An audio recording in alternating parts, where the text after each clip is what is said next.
Okay, so parshas Acharei, just a little post-Pesach life recap, life reconnection. So, what is the supposed holiest day of the Jewish year? Yom Kippur. Yom Kippur. What's the holy part of Yom Kippur? Not Kol Nidre. That's for for the Reform Jews. They come to Kol Nidre. They think it's over. Ne'ilah in a sense, but Ne'ilah is the end of the day. What's the highlight of the day? What's the main part? The Avodah. The Avodah. What's the highlight of the Avodah? Avodah is Karbanos. Which part of the Avodah is the highlight? What's the most unique element of Yom Kippur? Sorel al-Zazel. So, if you think of Yiddishkeit as the Beis Hamikdash, Karbanos, it's a whole, you can almost call it's an ecosystem. It's a whole complex, focused system with trillions of halachas about Karbanos, all focused around the Beis Hamikdash, Kedusha and all, but they're all similar. They're all Menachas, Oilas, Chatas, Asham, Asham Talei, Shlomim. It's all kind of Shalmei Chagiga. It all kind of fits into one realm, and the outlier is clearly the Sorel al-Zazel, this unique carbon. That's not even a carbon. I mean, they're throwing a goat off of a cliff. You take this goat, you take him out, and not only are you throwing the goat off the cliff, the goat has a twin. And genetic studies, they want to know about human beings. They study twins because you see why one went one way, one went the other way, and you can get a sense of like these are twins. And then you could try to figure out what gene made one way. Something to do with genetic study. You have one twin became a banker and a chashav guy. The other becomes an axe murderer. They'd love to study that, like what happened. Mengele Machshmai, study twins, the genetics of twins, because the fact that you and a orangutan or an ape are different. Of course, you're different. You don't really know. You don't really understand a lot of that. But the more similar you are, the closer A and B get. And then when you find differences between A and B, that tells you much more than the difference between you and a whale or you and a dolphin. I mean, dolphins are smart, but that doesn't tell you much about the human being. But if you can get two beings that are almost identical and you could bring out minor highlights, differences, that's unique. So you have this interesting model of Yiddishkeit where everything is Beis Hamikdash. You're going to go to Eretz Yisrael, Beis Bechira. Hashem tells Avraham Avinu, you're going to Eretz Yisrael, we're going to live in Eretz Yisrael, you're going to build a Beis Hamikdash. Whole Yiddishkeit. We have Tisha B'Av, you have Shabbos B'Tammuz, you have everything revolving around Binyan Beis Hamikdash. But we finish Shemon Esrei. What do you say when you finish the main part of Shemon Esrei? The minute you finished it, Shema Kaleinu v'Sechazenu Einenu, Ritzeh Hashem, and let's go right back to the Karbanos. All davening is really built around Shemon Esrei, but is built around Avodah is replacing, in a sense, Avodah as a Karbanos. That's where all the Musafim come in. That's where we talk about the Karbanos Hayoim. So Karbanos are central in Judaism. Yom Kippur is central. Yom Kippur is the holiest day of the year. And on Yom Kippur, there's this unique Avodah that not only is it unique, that you're throwing this goat off a cliff. Biyad Ishiti, Hamidbara. The Midbar is the opposite of civilization, right? We have civilization where you have Ukraine and then you have New York. You have opposites in the world. One's at war, one's at peace. Midbar is Shemama, and the world has Yisha. Why did Hashem create the world? Liyashva says that Hashem created the world for man to settle it. And Hashem takes Klal Yisrael into the Midbar, that's Makom Shemama, where there's really no life, there's a different form of life. So you're out there, and you have these two contrasting, yet they're twins, and if not for that lot, if not for the swap of one with the other. That how do you pick which carbon is which? Do you do a genetic test? How do you know which carbon goes to the base of Mikdash and which is being thrown off the cliff? What's that? The Goyrel. Goyrel's like, it would seem to be almost like random. That there's a Goyrel and then one of them gets picked for that. And if you think about it, you imagine two hicks driving in a pickup truck. And they've got their the driving in the woods and all that, and he finishes his beer. What does he do with his beer? Chucks it out the window. Like the Sarl Azazel, he's being taken to the midbar. He's not even taken with a hush of a delegation. Like you don't take him with Chaim Kanievsky and the Bavla Rebbe and the Satmar Rebbe, like the whole delegation. You're taking him out to the midbar. You send him out with some guy to the midbar and you throw him off the cliff and he's kind of gone. So what's going on with this?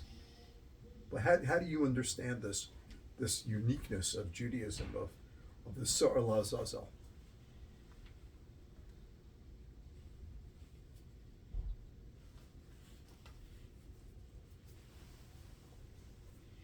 Push them off.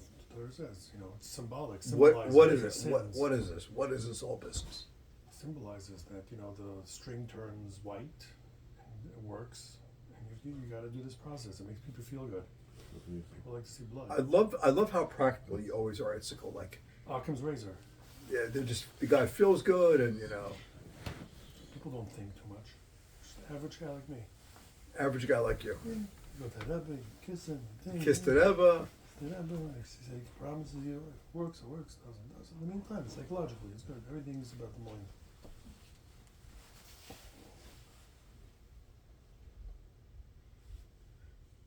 Take to the average, It's still kind of unique.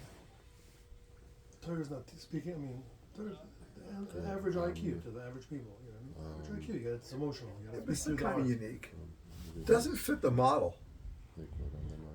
In other words, if there were 39 forms of worship of HaKadosh Baruch Hu, that Karbanis were one and Bomis were another, and Rastafarian music festivals were a third, and the peyote in the desert was a fourth. If there were 50 forms of worship, and this was one of them, okay, it's another way to reach people. One guy goes to Uman, one guy goes to Kerstina, one guy goes to Saudi Arabia. Everybody does this thing, So you have the Sarla Zazel also. But it's like so central. It's like the highlight of the day. If you care for the holiest day of the year. Is it painful for the animal? Of course, it's painful. Yeah. So where else do you see in the Torah that we inflict pain on an animal? Yeah, where you inflict pain, and none of you inflicting pain. Every shechita is meant to kill the animal. That's what I'm saying, right? So where else do you see in Torah that we inflict pain on an animal? I don't disagree with what you're saying, that it can make people feel good and all that, but it still kind of feels like it's a little unique.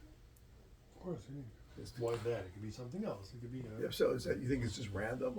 No, but does your question also encompass the Tzar B'Lechaim aspect of it? It encompasses the whole thing. It's just such an outlier. It is so exceptional to the standard avoda, the standard kedusha, tahira. If you think of the whole Torah, Tazria, Mitzvah is all about Kedusha, Tuma, access to the base of Mikdash. You go to the first Rashi in the Torah. HaKadosh Baruch Hu creates the world. The Goyim are going to say the Jews don't own Eretz Yisrael. Hashem owns the world. That's why Torah begins with Bereshis. Rashi says because Hashem has the right to give Eretz Yisrael to the Jews. And Avraham Avinu, Yitzchak, Yaakov, they get promised Eretz Yisrael. And the Yidden and Mitzrayim, we just went through Pesach. And we're going to go to Eretz Yisrael. What are we going to do in Eretz Yisrael? We're going to go have falafel at Melech Shlomo Falafel on Rehov Yafa somewhere. We're going to go to Amnon Shakshuk in Tel Aviv for a good Shakshuk. What are we doing in Eretz Yisrael? We're doing Avodah. What's the Avodah? The base of Mikdash, base of Mechira. We're the first base of Mikdash, second base of Mikdash. We led up to it to the Mishkan. It didn't work out. First base of Mikdash gets destroyed. The second, the third will never be destroyed. This whole Yiddishkeit business revolves in one way or another. Every road leads to one place. Every road leads to the Avodas base of Mikdash in Judaism. There's no road that Yitzchak Avinu, the sacrifice of Yitzchak, Karbanis, They make a mizbeach. Avram makes a mizbeach to Hashem. I think it's fair to say that every road in Judaism, no matter how unique or whatever, in some way or another leads back. Yes. The whole Yitzis Mitzrayim leads back to the Karbonos, to the Beis HaMikdash. And here you have this very unique outlier of, you know what an outlier means? Not really, no. It's like an exception. Something like that, like That it's not in the realm. So this parsha, not only does the parsha talk about this whole Maisa, the whole chiyuv of Me'es Adas B'nei Yisrael Yikach Shnei Seirim Isam Lechatos V'Ayov L'Lakach Shnei Seirim and V'Nas and Arno Shnei Seirim Gairolos. Not only is it that, but the Torah has a little bit of an introduction to this, and that introduction is, you want to pull out a chumash, Baruch? yeah, I'm learning again. It's going to be right there, yeah.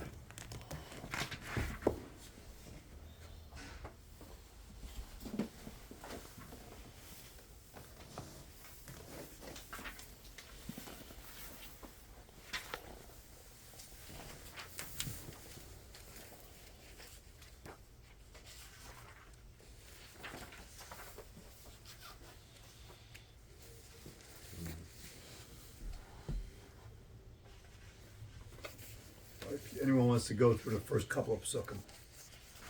Where is this? Acharei Mois. Acharei Shnei Bnei Aaron, beginning. Yeah.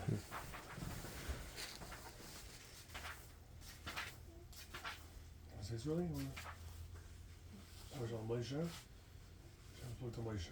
Acharei Shnei Bnei Aaron, after the death of two children of Aaron, Bekarvosim Bnei Hashem v'Yamusu, and they. So what is the Torah doing with this pasuk by telling you that Hashem spoke after the Misa of Shnei Bnei Aaron? It has It's to- context. It has to do, but it has to do something with it. Right, it has to, otherwise it would just say V'davar Shem Elisha. What a week here when it was. Right.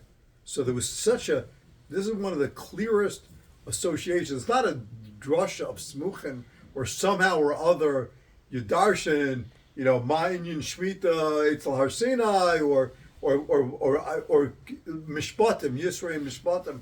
Why is Mishpatim after this? You should say, it's not a smuchim. This is explicit that these chiyuvim, these mitzvahs that are going to come now, was specifically stated after Moshe Shnei Bnei Aaron, and not only was it after Moshe Shnei Bnei Aaron, the Torah then adds something. We know already they died, right? It was after Moshe Shnei Bnei Aaron, but Karvasam L'fnei Hashem, It was, when, and then what does it tell us? they died, they were punished. We knew already they died. It said a minute ago they died. V'davar Hashem al Moshe Acharei Moshe Shnei Bnei Aaron, but Karvasam L'fnei Hashem. Right. Vayimusa, when they died. Like, as if you didn't know that a moment ago. Okay. And we're going to go on for a moment just to pull out the full context. Chaim Baruch, go ahead, read Pasuk Beis. Maybe Hashem al Moshe daber el Aharon Achicha al Yavai b'chol eis al HaKodesh v'beis la'paroiches al Panei HaKapar Sohim.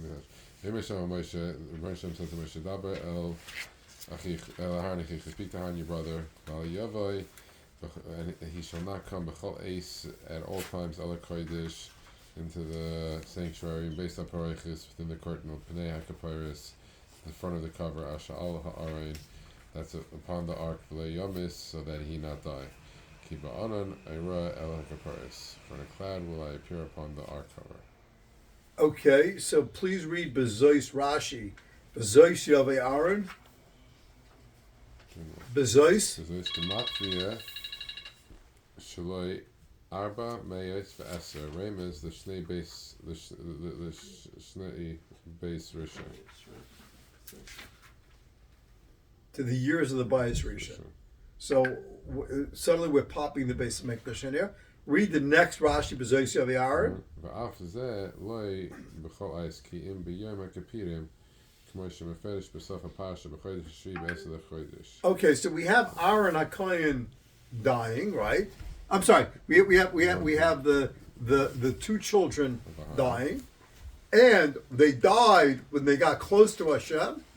And Aaron is told, you can't go into the Kodesh Kodashim. To go into the Kodesh Kodashim, you need to have something. What do you need to have? You need to have the Ketores.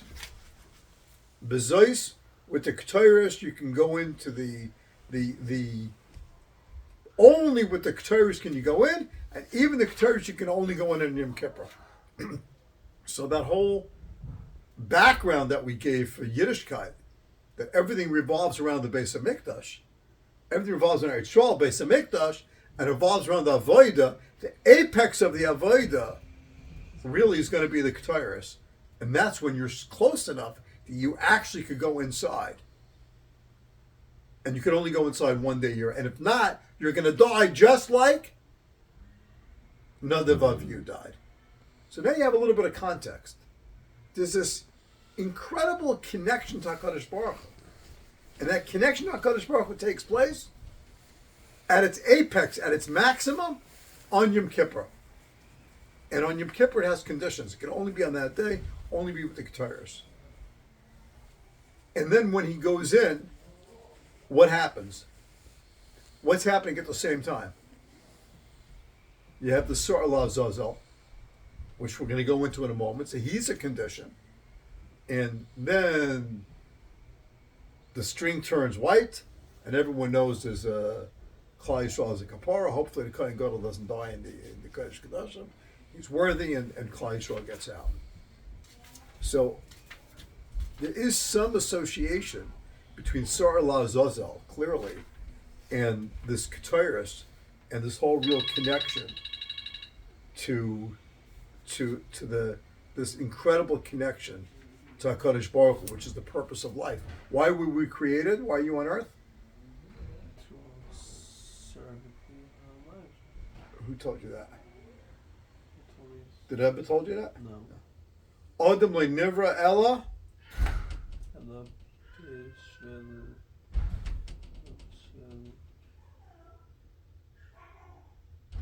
Why were you created, Etzgal? and the- Why were you created? Why are you on earth? Eved Hashem. Who told you that? Some Christian guy on a bus? I heard on the show once. Why were you created? Tikkun Olam, I told you. Tikkun Olam, we went through that.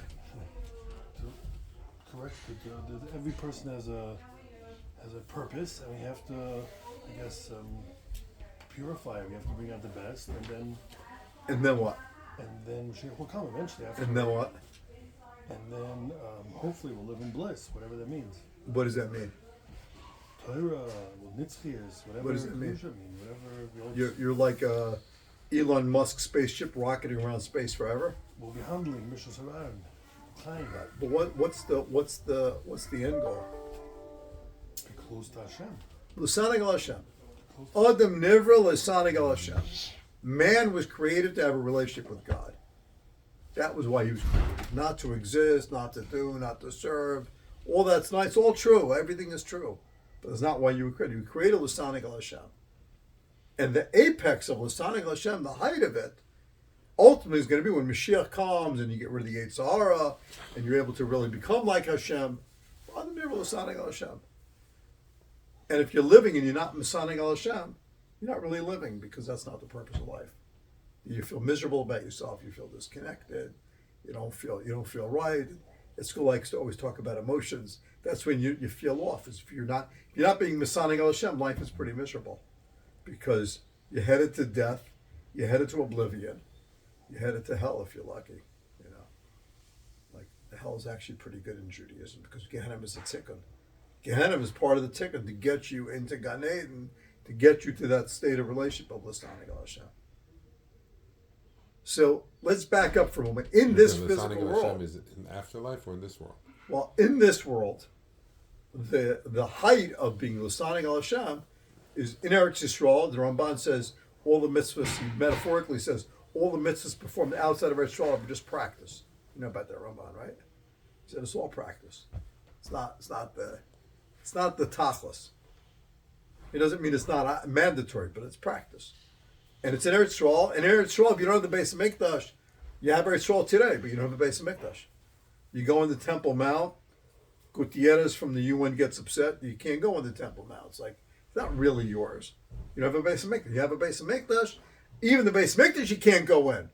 You have it, you can't go in. You can only go in one day a year, and that one day a year you can go in is on Yom Kippur. And then we have to remember that Nadav Avihu went in when they weren't ready to go in, when they weren't allowed to go in. And that readiness to go in, if you're not ready, you die.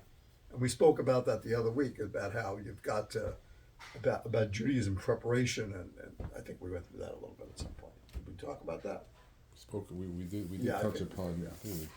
So, what is going on now? What's the Surah Zazel business? And how does that really connect to Acharei Moshe Bnei Aaron?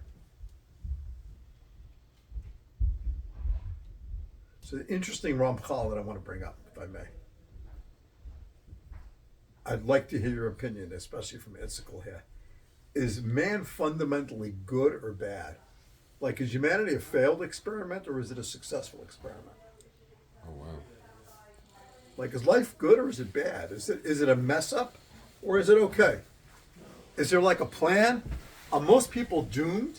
Who was that pastor got up? He said, God doesn't hear the prayer of the Jew. I don't know if you remember that guy. Years ago, there was a pastor, famed Jerry Falwell. So when you meet a Christian, it's like, is most of the world doomed? There's 8 billion people in the world. He just announced there's 15 million Jews in the world. Probably 14 million are not Shomer Shabbos. So in the old days of the Torah, you'd stone them to death, right? You'd warn them and eventually you'd stone them. You'd be pretty busy. There's a lot of people to stone to death.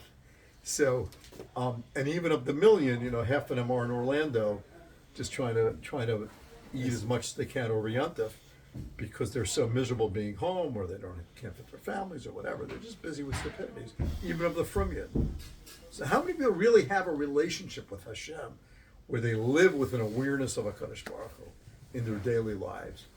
They're not irritated with stupidities and shtusim, and not busy with chasing airplanes and cars and money and girls and food and the latest restaurant. How many people are just busy with HaKadosh Baruch Hu? I don't think that's a fair question, because I don't think we're taught how to connect with everybody. So how many are? The bottom line, how many? We're doing a very good job. It's all about the family unit, and we know what's right. We stick with the rules, even though we can't. Most of us. So sticking with the rules is different than connecting with God. So connecting with God is creating a family to perpetuate the tradition, even though you can't do it to the. No, that's not everything. connecting with God. That's Stay tradition. firm, That's not connecting with stay God. within our environment. It's okay. How many people are within our environment that have no clue about God? It's not connecting I'm with not God. living with Hashem. My joke always, my Erev Yom Kippur joke. The holiest day of the year is Yom Kippur in Judaism. And the holiest city in Klal Yisrael, people say it's Lakewood. So I come out of my cul-de-sac, Erev Yom Kippur, I'm going to go to shul. And the guy running to shul, Aaron, how are you? The guy coming to shul is trying to run me over because he's in such a rush to get to davening. He doesn't care he's going to run over. He doesn't matter. I don't even exist. So I mean that just as a derech melitzu mashal. But if you think about life, of the 8 billion people, 15 million are part of the people who ascribe to a model of Judaism that connects to Hashem, and very few of the Gentiles do. I had a Uber driver last night. I thought he was Mormon. I said, so what religion are you? Because there's a lot of Mormons in Utah. He said he's Norse pagan. I've met pagans before, but I never met a Norse pagan. It's a pagan. So I've been avoided Zara. What's Norse? Norse, whatever. It's the Nordic people. I said, what made you Norse pagan? He gave me his whole story. His divorce, his kids, his life, his misery, his fights, his this and that, Chaim Kanievsky's kids are fighting over the Yerusha. Like his family, him and his family, they're fighting. So, his father was Mormon, his grandfather was Mormon. He decided not to be Mormon. He became Norse pagan. Like Mamish Ovid Avodah Zarah, if you think about it, like in the modern day and age. So you have 1 million people maybe who follow the Torah way, and you do have a lot of non-Jews who believe in one God. If you don't believe in one God, it's hard to have a relationship with Hashem. So a lot of people believe in one God and who follow Sheva Mitzvahs B'nai Noach. So is life fundamentally good or bad? Well, it depends on the way you make Well, in general. The way we have made it, the way we have constructed the world. Is it good or bad? How are we doing? Yeah, Ed Koch used to go out. He was the mayor of New York. He would go out and ask people. He said, "How am I doing?" He would always ask it, like, "How am I doing?" People say, "Ed, you got a pothole there. Ed, I got this problem," and he would like always fixing it. How am I doing? Wonder how he's doing. How is the world doing? Besides for Russia destroying half of Ukraine, which most people would think Ukraine should get wiped out. The smart people say it shouldn't, but okay, but how's the world doing? Most of the world hates Israel, that's clear, right? We know that because you go to the United Nations, you see. The guy said, why should Israel help Ukraine when Ukraine went ahead and they voted against Israel all the time? Just because of a Jewish guy. Doesn't mean they should die, but like it's not like you have to extend yourself. It's like, where's the world at? So, one knot's a world, or The world, yeah. Or one knot's us. Or the world, or both. Well, I can't speak for the whole world because I don't know what the world, right? But I'm saying I think that we can speak for us. We could speak for, and I actually think that we're doing pretty well because I think in today's day and age, I think that on the side would be a BMG. I'm saying the way But it's such a fraction of the world. Right. Yeah. So you're saying those who are doing right are doing good. So give me a percentage. Is it 1% of mankind? Yeah. On 8 billion people. Or even less. 8 billion people. So 1% would be 80 million. 80 million people. No. What do you mean doing good? The tachlis of Lasanic al Hashem. The world was created for a purpose. We were not created randomly. I mean, what the path? If you at 1%, there'd be 80 million people living with a relationship with the Kadosh Baruch Hu. Well, so the question is, what does a relation mean? Yeah. It's a relation learning, because one of the ways to connect is through learning. One of the ways to connect it through davening, right? Chesed. So again, do you want to know, like, on the guys who are sitting and learning the entire day? Yeah, but go out of the yeshiva world. Get out of our little world here. You think only the guys in yeshiva are not English? The Christian guy. I never said that. The Christian guy is busy with Jesus. Right. Is he being Masonic al Hashem? The Mormons, my friends in Utah, the Mormons, they're busy with the prophet Joseph. Are they being Masonic al Hashem? In our world, yeah. No? So Ramchal says an amazing thing. Ramchal says that the universe was designed by Hashem to maximize the number of people who are going to ultimately get into Gan Eden, so to speak, and ultimately be Masonic al Hashem. He says, and Hashem designed the whole world around this operating principle to maximize the number of people who are going to end up in that position. And Klal Yisrael is the agent of that. And then there's a notion that ties into the Ramchal, which has to do with Chet. And the Rambam talks about this in his definition of Chet. What does the Rambam say? How do you do tshuva? Kabbalah. Charot, Kabbalah. What else? What else? What's the ultimate level of tshuva in the Rambam? Right. And I'm not the same person. It wasn't me. So it's about identity. It's not about action. It's about identity. How do I identify myself? And I identify myself differently than the way I identified myself when I was being chayta. So Sar La Zazel is this concept of identity. That Chet is external to man. And even though man, it can sound a little Christian, but it's not.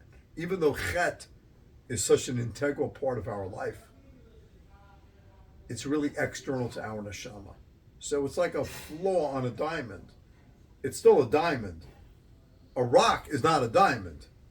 A rock is rough and dirty and messy and all. A rock is not a diamond. A diamond is beautiful.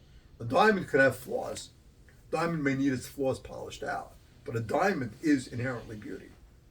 And then you could say that a diamond that has a flaw has not been polished yet.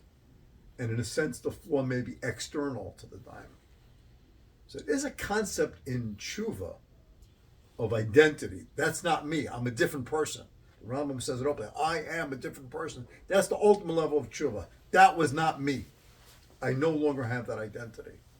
And the concept of Sarla Azazel is we're sending the chet to the midbar. We're saying it has nothing to do with mankind. It's not part of our identity. It says that the chet is part of Esav, Sarla Azazel is the seir, Esav is seir, that you're sending out this chet to this external element where it's not really it's not part of us. So we encounter it. It cleaves to us. It sticks to us. The Chassidim would call it, the Black would call it klippas. This whole idea of klippas. What's this idea of klippas? The idea of klippas is it's like this attachment to you. So it's not even saying that it's like a flaw in a diamond, but it's like a diamond encrusted in mud. So if you have a perfect diamond, when you pull it out of the earth, how does it come out of the earth? Completely encrusted. But that's not the diamond. The diamond is what's inside, and you've got to knock out. You've got to be mezachech and remove all those external elements.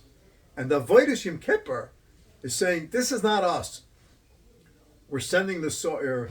We're sending the so'er out to the midbar. Seir, this whole Esav concept, is that chet is external to mankind. And when you have the realization that chet is external to you, then you're pulling the diamond out of the mud. So when you look at human beings today, you might see the human being might look like a rock. And there might be a diamond inside. You don't know what's inside of the mud. You don't know what's inside of the crust. When you see Parsha Yisrael, the holy, they say, there's a holiness inside. There's the diamond inside that is pure. It's just really, really encrusted, but all that is external. So you take these two seirim, they're identical, and you say, wait a minute, we have an identity swap. Just like Yaakov and Esav, the first twins, right? The first twins in the Torah. And there's an identity swap. And that's not me, this is me. I am not that, I am this. And once you have that identity swap, you know how to self-identify.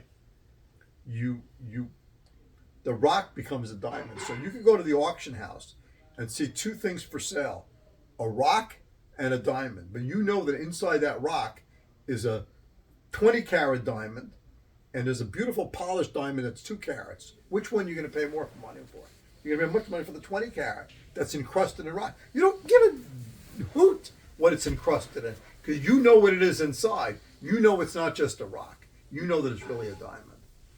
So this is a Zazel Ramchalian concept that life was meant to maximize. Hashem created the world, Adam to be Messiah, Hashem to really connect to HaKadosh Baruch Hu. And everyone has that within them. It's just a matter of flicking on that identity switch. And the moment you know who you are, it changes your definition. So if you think of Mashiach, Mashiach is the most preposterous concept possible to Judaism. Mashiach's going to come, the whole world's going to change. How does that just happen? People are people. They like women, they like beer, they like drugs, they like all the stupidities. But it's about identity. The moment the person knows who he really is, that identity switch gets turned on. And you have that clarity of who you are, then you know it's external to you. Yes, I did those things. I was involved in those things. I'm like a diamond that was sitting in the mud. So Hashem says to Moshe and Aaron, he says, tell Aaron, even though your children died, which like would seem to be a chet, they talk about the holiness of Nadav Avihu. Really, chet is external to you. And that's the key to Judaism, is this concept that this Kedushas Yisrael that's so powerful inside, and the chet is external to the essence of the Jew, the essence of the person. And the Jew is the vehicle of that for the rest of the world. And with that, you can bring everyone to be Masanic al Hashem. Because everyone has really good, most people have good impulses, they want to, not everyone. there is an element of Ra in the world. There's an element of Esav, but it's not the dominant. It seems to be dominant, like when the Torah describes Esav with all his alufim and all, but it says it's all like Kash. Yosef wipes it out in a moment. That whole world is really, it's a false edifice. It's not who it's not who humanity really is.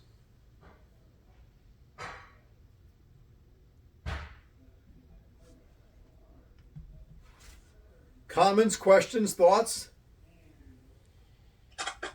Thank you. Baruch is still there? I didn't hear. Chaim Baruch is here, yes. Wow. I might lose the Zoom, in which case I'll just send out a new link right away to the chat. Oh, I just lost it. Why would you lose it?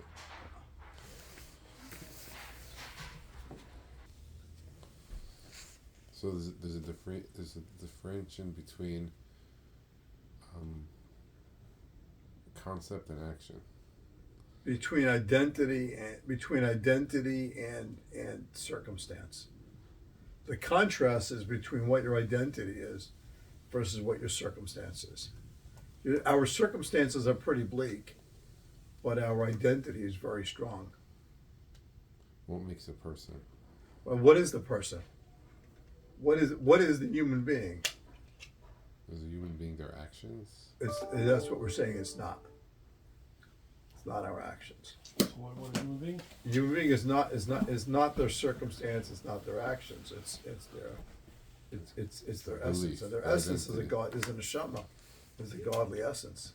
The essence of mankind is that we're using a muscle of a diamond, but the essence of man is the holiness of man, the godliness of man, and that ability of human being to be connected to HaKadosh Baruch Hu. That is the holiness of man.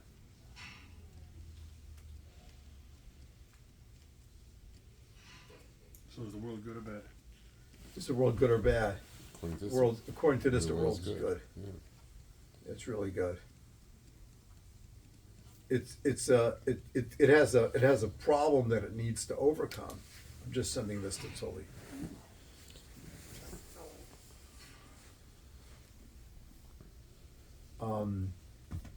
Now you said earlier that if somebody doesn't live the Saneg Hashem, then they're miserable, which I agree.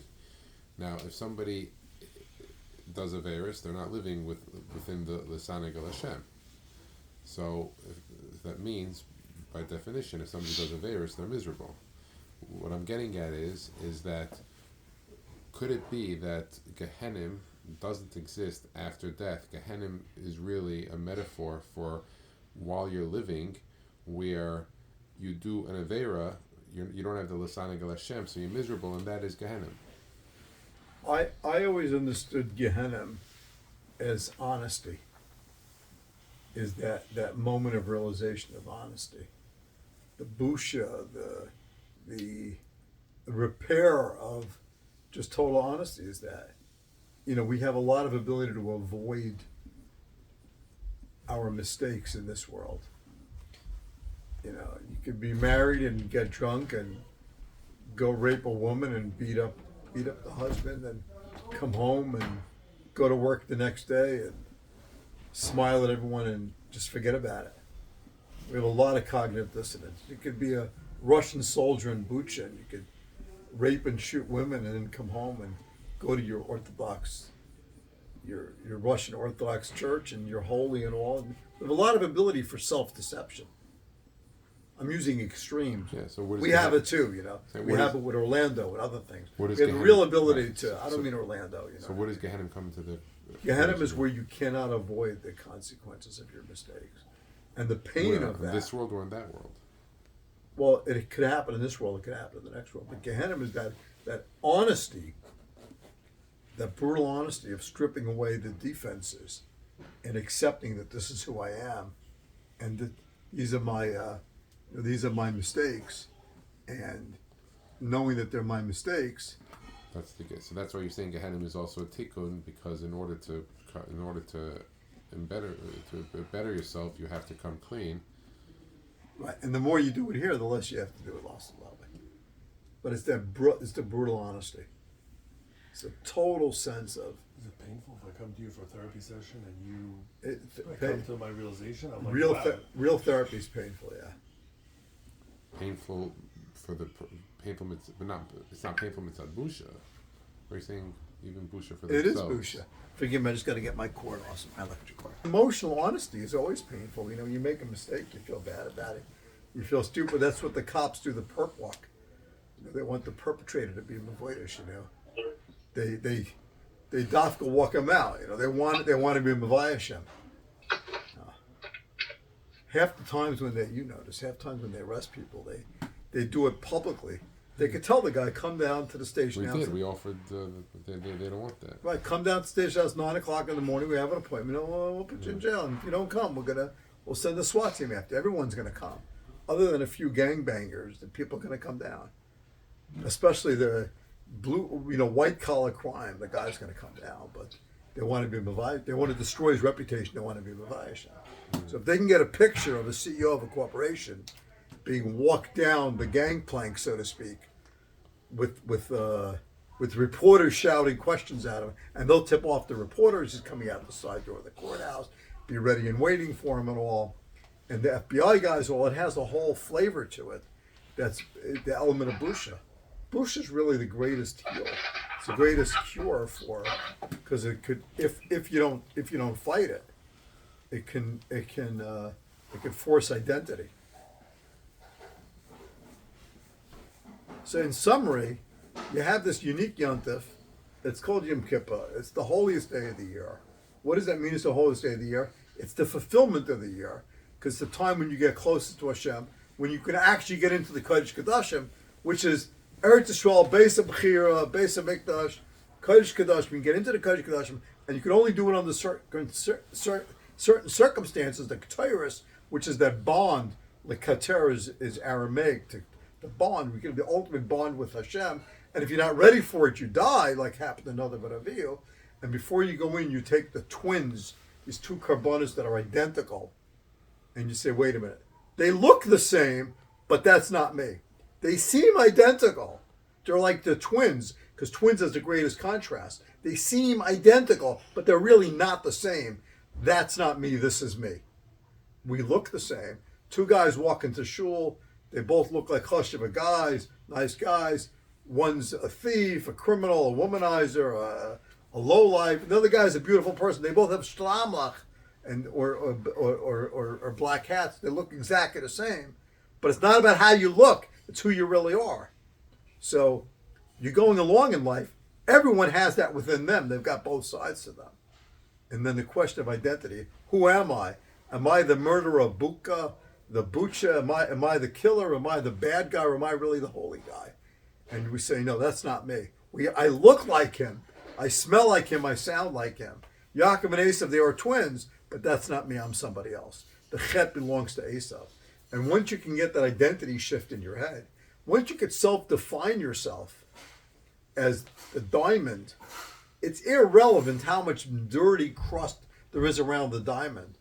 You know what you're going to pay. You're going to go to the auction. You're not buying the 2-carat diamond. You're buying the 80-carat diamond, even though it's totally filled with mud and rock around it, because you know that's not what it is. It's a diamond. I just got to get rid of the garbage. So in a sense, it's a very positive view of life, which ties back into the Ramchal, and really the Rambam's idea of this sense of identity is that it's not me. The one who did the Avera was not me. And that's also can help you understand Mashiach. How could the world change so fast? Because it's about cultural identity. I'm reading now, been doing a lot of reading about Russia. Like what led to this current fascism that you have in Russia, this whole new war and all, like what led to it? So I'm reading about the writers, the thinkers who led to it. This guy Dugin. The influences on Dugin. I was reading today about all the people who influenced Dugin. Eurasia, yeah. No one knows about this garbage, by the way. He's the guy. Yeah.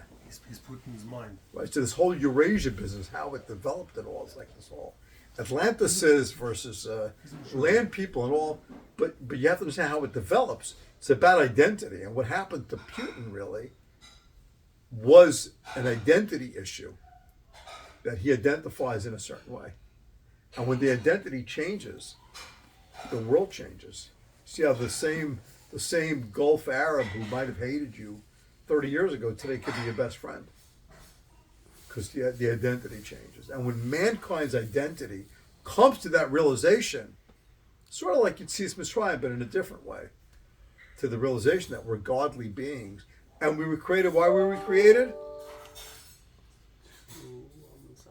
Sonic Hashem. Come to that realization, and that it will give me pleasure, because that's really who I am. I really am a godly being. If I wasn't a godly being, it wouldn't give me pleasure.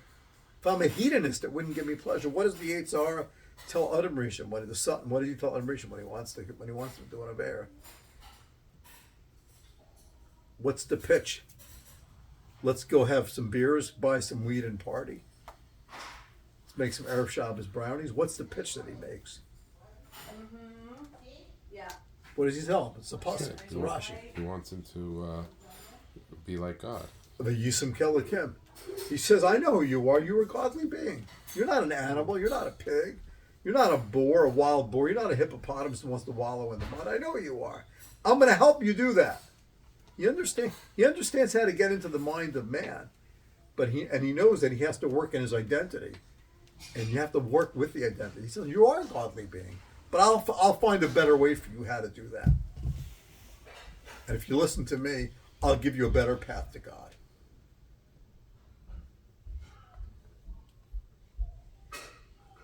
Comments, anyone, before we adjourn? Why did Adam have to cover up after the Chet? Busha. But there was no one in the world It's besides all him. you. and Chava. It's all you. You Yeah, with yourself and identify. Keeps on himself. Yeah. The Busha only came about. Busha was only possible after Chet. That ties Ah, into you're saying when there's no Chet, there's no There's Busha. no Busha, yeah. Because what's wrong with your body? If your body was only used as a dovership and kedusha, And there's why would you be embarrassed for that? Interesting. So it all ties in. Wow. And the reason why nudist colonies are so happy is because they don't have busha, because they're totally denying their kedusha element. You know, like I'm just an animal. Like hippopotamuses don't wear clothes, so why should I wear clothes? They're denying That's their- why Bugget one is the second, same they're word. denying their kedusha, so Yeah, there's no Bugget Busha. is the word for Begit is the word for Bugget for rebellion. Clothes comes from rebellion. We'll talk about that when we're on Bereshis. The whole busha comes from the misuse of the body. But if it's not a misuse, why would Meaning it violating kedusha. be? Yeah, if there's no kedusha and there's no misuse, why would it be a busha?